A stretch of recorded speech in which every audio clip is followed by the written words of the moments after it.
In this episode of the Advisory Deck, we speak with Andrew Smith, the Managing Director of Litivity, a new startup business that's focused on developing physical literacy in children in childcare centres and the differentiating benefits that brings to the centre and the lifelong health and academic benefits it brings to the children. We think it's a fascinating conversation for all business leaders, but particularly startup business leaders who have concept cells at the heart of what they're doing, having to educate a market on something new in an interesting and challenging time in history. We hope you derive some real value from it and you enjoy it.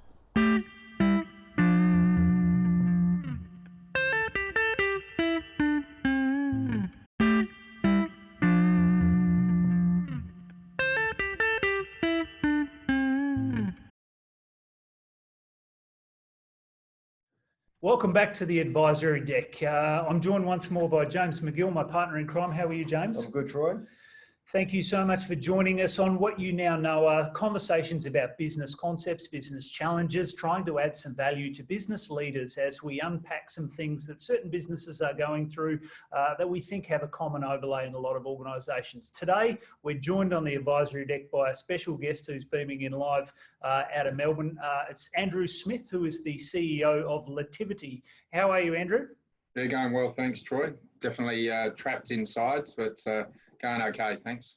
Dealing with the challenge of being in Melbourne and running a national business right now. The reason we've asked Andrew to join us is because Andrew's business is quite new in Australia and they are dealing with some interesting challenges getting a business up and running with what is a relatively new concept to a lot of the clients that they're focusing on, but might have some common messages and some themes appropriate to a lot of businesses. So Andrew, can you tell us a little bit about Litivity, what it's about, and in particular this concept of physical literacy as it applies in childcare and child education settings? Yeah, so our organisation is founded on an ethos of helping build a healthier future, and we're very lucky to be working with some major universities in Australia that have a history of research with physical literacy into primary schools, and that research that's continued over 14 years now, and those children into adulthood showed three things with this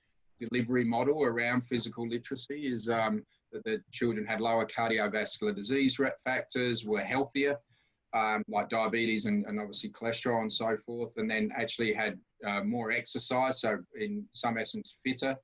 But as importantly, they performed better academically in NAPLAN scores, only a 20% increase in NAPLAN scores. So we have invested as an organisation in taking that research model, working with the University of Canberra and Deakin University, into early childcare. So that model of delivery isn't the fly-in, fly-out sort of third-party teaching tennis and so forth. This is the educators are in the centres, that we have a resource that coaches them and supports them, a train-the-trainer model, if you like, that's been validated through that research. So that study, the Active Early Learning Study, finished last year and has shown to have significant impact on things like vocabulary development, cognitive development, behaviour, and really importantly, getting kids ready for that transition to school. And now we're in a very fortunate position that there's a continuum of evidence from early years, through the active early learning into the existing research out of primary school and into adulthood, showing that this model of delivery within physical literacy can really set pathways for lifelong health and well-being. Okay, so you've got a program and a product here, which there's compelling evidence has benefit to the young community for some long-term benefits. But you've had to frame this up as a business, right? You've had to then turn this into a commercial enterprise. Talk to us about how you've taken what sounds like a really compelling no-brainer of an idea into a commercial entity.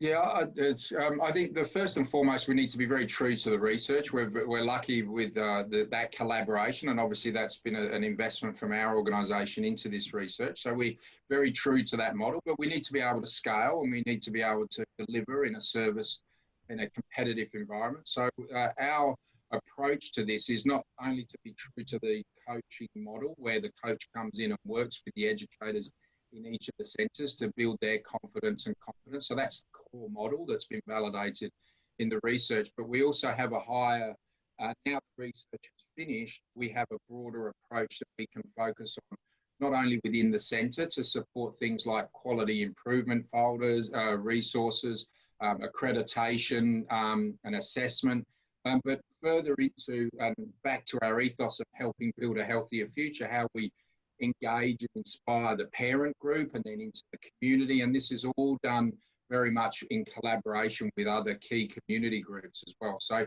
our service delivery model has expanded because we see that there's a range of areas that we can support into the childcare centre. Okay.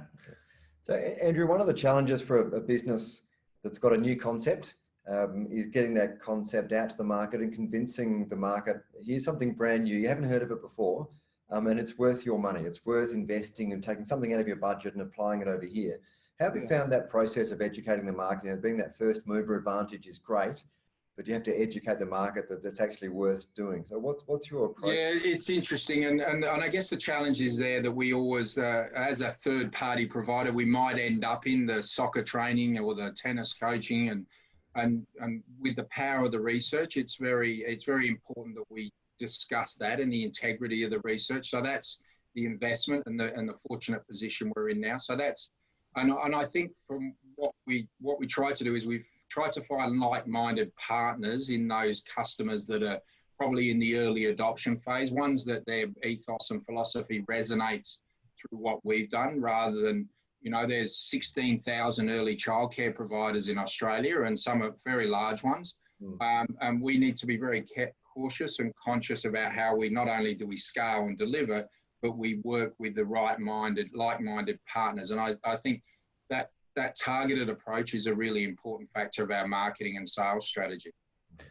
James, one of the challenges that Andrew is describing here, we've got multiple touch points, multiple layers, multiple partners, you know, multiple things that we've got to get across to these clients. You know, in your experience, when we've got those layers of complexity, and then Andrew, I'll throw that other overlay on top of it with a supported, you know, coach coming in model during COVID, when we've got restrictions placed on it, you know, there's some challenges here, right?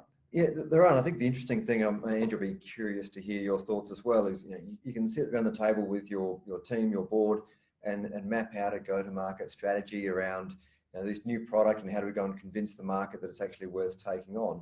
And one of the things we try and do with new companies is talk about keeping that really simple. And so you don't try and be all things to all people. And it sounds like, Andrew, what you've done is you've said we need like-minded people. We've got to share an ethos because we're doing something new. So go and do your market research, figure out who those people might be, and then go and test your marketing, test your sales pitch, test your product, get some user examples, refine it and go again. Is that a similar approach to what you took? Yeah, it is. And it's interesting when you sort of peel it back. I think, you know, we have that philosophy of the research and leading with that. And I think those like-minded partners see that, but also, and I guess probably the thread of that is that if we do the right thing and work hard, then the money will follow, rather than but we also know that that some organisations have a very, you know, they're responsible to the market and to boards and so forth. So we need to find that balance there of where I guess not the pitch, but the synergies and what we're trying to do with that. So I think that's part of our targeting as well, is to understand where we can support. I think that even the not-for-profit organisations know that occupancy drives revenue, which drives mission. So we know that, you know, and that value proposition to them is slightly shifted to another organisation. So, and I also, the other aspect of our targeting is, as a small startup and with a high focus on service delivery, we need an economy of scale for our customers. We don't want a customer that's got 100 sites that wants us to roll it out.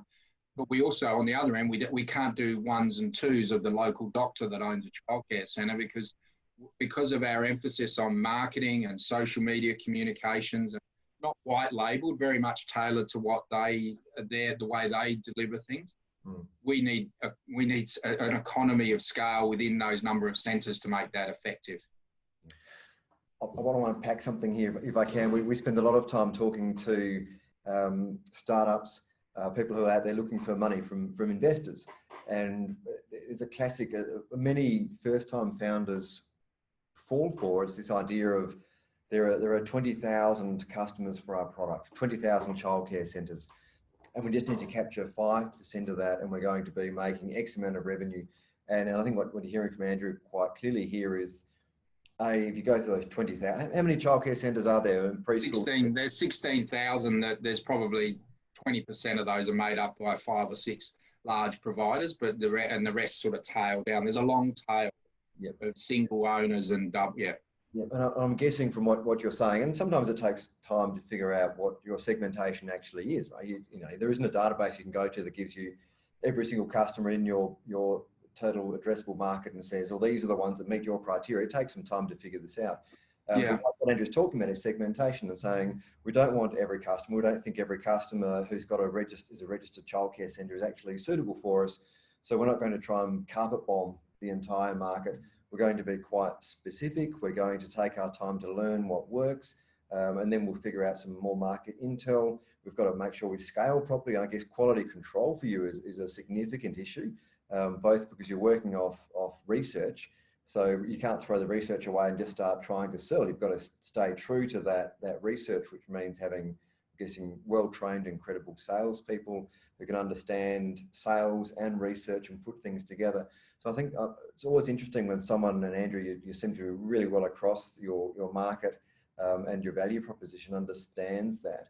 Because people think this is going to be easy. They go, oh, we've got a new product and no one else was doing it and it's really compelling, and there's 16,000 customers and we just need to get 5% in our first year and it's worth $1 million in revenue, and then we'd be worth $20 million in 5 years and we're a $1 billion company.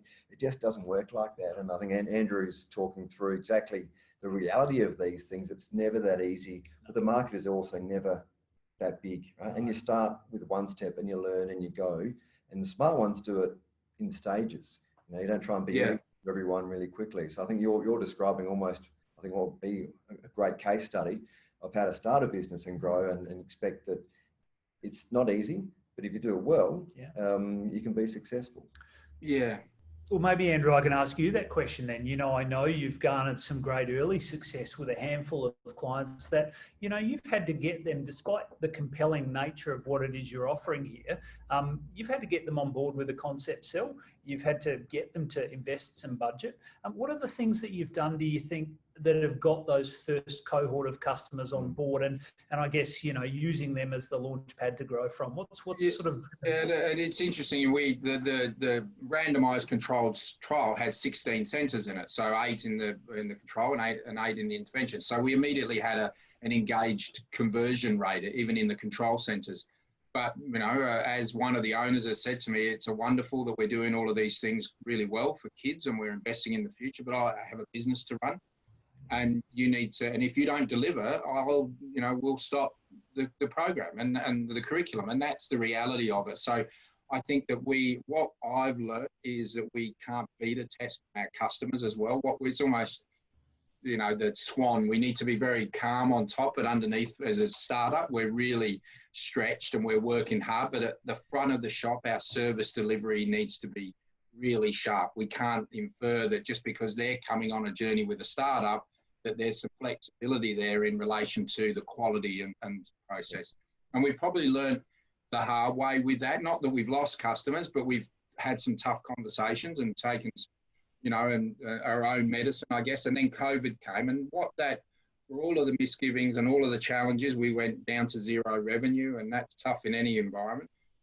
What it did do is it said, take a pause and then let's think about what we're doing, because we were so conscious of just trying to survive and reach a commercial stage where we were more viable, that I think that we just didn't have the time or the bandwidth at that point. But COVID has allowed us to do that. And now we're back and we've got 30 centres now from a base 8 where before COVID, and 14 and so forth. So we've got good growth.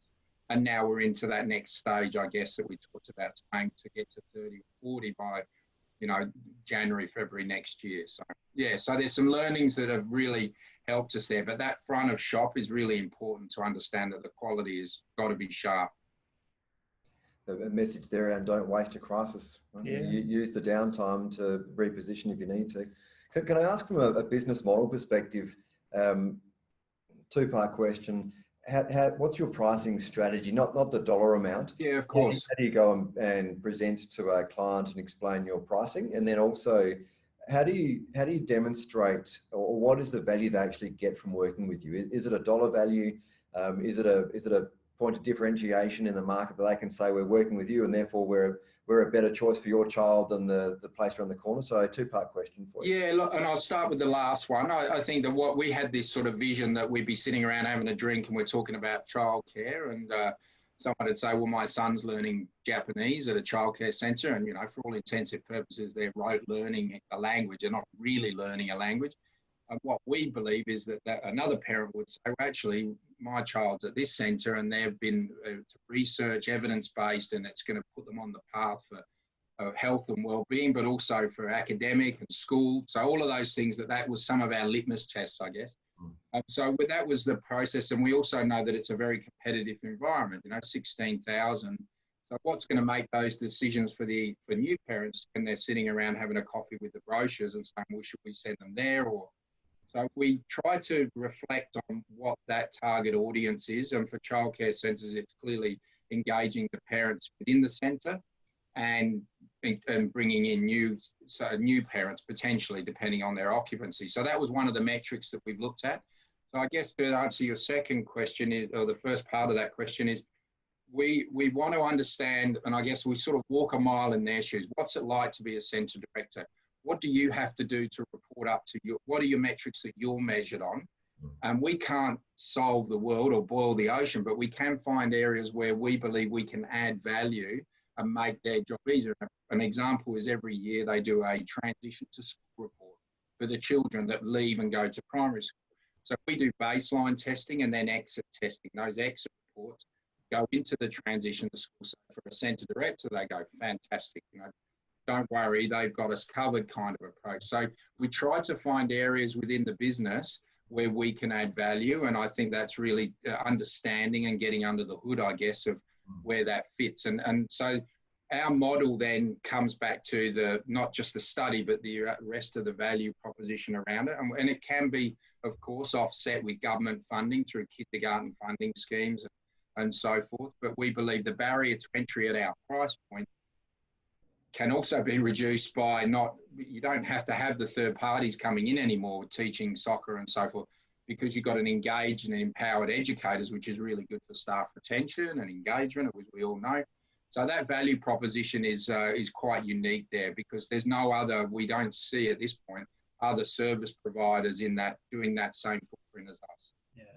I think Andrew has demonstrated a fundamental sales principle, which with a complex conceptual sell, it's so easy to go out there and try and bang on about the 47 research-driven reasons why this is a really good choice for your child and your childcare centre.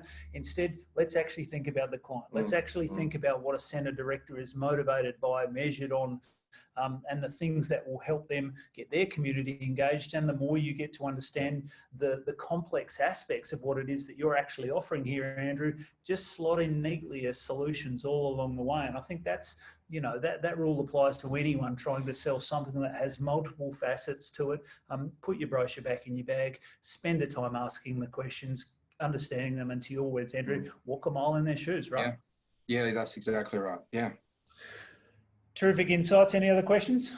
No, I think there's a theme there to wrap up on. We spoke with Nando from Ambra a few weeks ago, and his comment, his philosophy, I think, was, it doesn't matter what you think, it matters what the customer thinks. So if you can't make the customer value what you're doing, everything else you're doing is irrelevant. I think your philosophy seems to be pretty similar. That's got to be about the customer.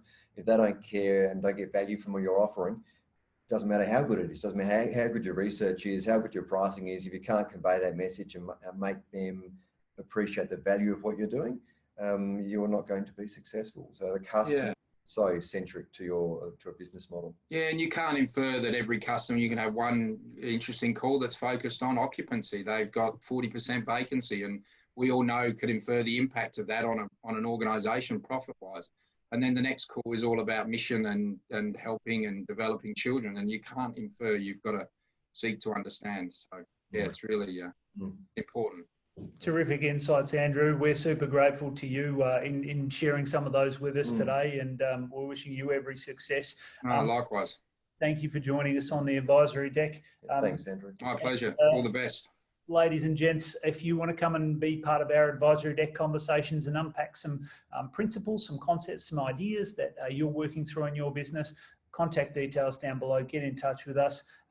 Thanks for joining us on the advisory deck.